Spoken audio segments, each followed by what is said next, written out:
جميعا إنه هو الغفور الرحيم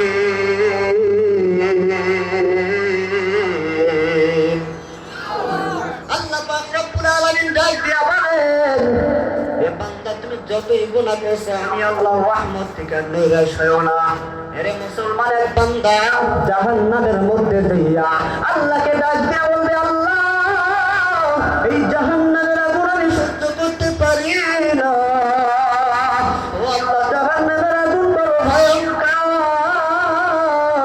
আপনি আমাকে এই জায়গা থেকে উঠায়া এমন একটা জায়গার মধ্যে নিয়ে যান যেই জায়গার থেকে আমি তাকায়া তাকায়া আপনার জান্নাতটা দেখতে পাই। আল্লাহ, আপনার জান্নাতে আমি যাইতে চাই না, আপনার জান্নাতে আমার যাওয়ার কোনো দরকার নাই, আপনার জান্নাতটা আমি শুধু তাকায়া তাকায়া দেখতে চাই। আল্লাহ পাক রব্বুল আলামিন ফেরেশতাকে বলে, হে ফেরেশতা, ওই বান্দাকে উঠায়া তুমি এমন একটা জায়গায় নিয়ে যাবা যেই জায়গা থেকে ওই বান্দা যেন তাকায়া তাকায়া আমি আল্লাহর জান্নাতটা দেখতে পাই।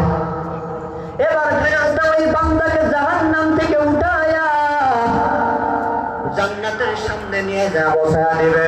ওই বান্দা জান্নাতের সামনে বসে বসে জান্নাতটা দেখবে আর বলবে, এত সুন্দর জান্নাত, এত সুন্দর জান্নাত তো আমি আগে কখনো দেখি নাই। ওই বান্দা কিছুদিন পরে আবার কান্নাকাটি শুরু করবে আর ডাক দিয়ে বলবে, আল্লাহ আপনি জাহান্নাম থেকে উঠায়া আপনি আমার এই জায়গার মধ্যে নিয়ে আসেন। ও আল্লাহ, আমার বড় মনে চায় আপনার জান্নাতটা আমি একদম কাছাকাছি অবস্থায় দেখব।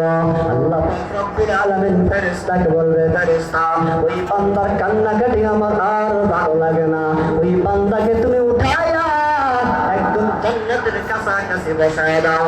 ওই বান্দাকে যখন উঠায়া জান্নাতের কাছাকাছি জায়গায় বসায়া দেবে, ওই বান্দাটা ওই জায়গার থেকে জান্নাতটা একদম কাছে থেকে দেখবে। আর কিছুদিন পরে আবার কান্নাকাটি শুরু করবে আর বলবে, আল্লাহ ও মালিক, আমার বড় মনে চায় আমি আপনার জান্নাতের দরজা হাত দিয়ে ভেঙে ভেঙে দেবো। আমার আল্লাহ ডাক দিয়ে বলবে, ফেরেশতা ওই বান্দাকে উঠায়া একদম জান্নাতের দরজার সামনে বসায়া দাও।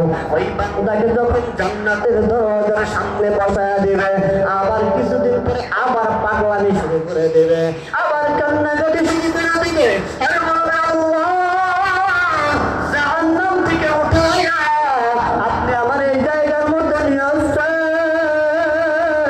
আল্লাহ, আমার বড় মনে চায় আমি আপনার জান্নাতের মধ্যে যাওয়া।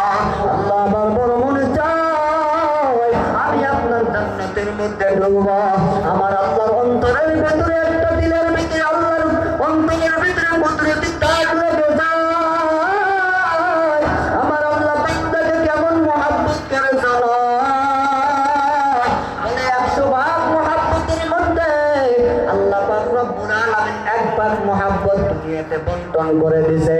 100 ভাগ মহব্বতের মধ্যে 1 ভাগ মহব্বত পুরো দুনিয়ার মধ্যে পুরো পৃথিবীর মধ্যে বন্টন করে দিয়েছে। আর বাকি 99 ভাগ মহব্বত আমার আল্লাহ নিজের কাছে রেখে দিয়েছেন।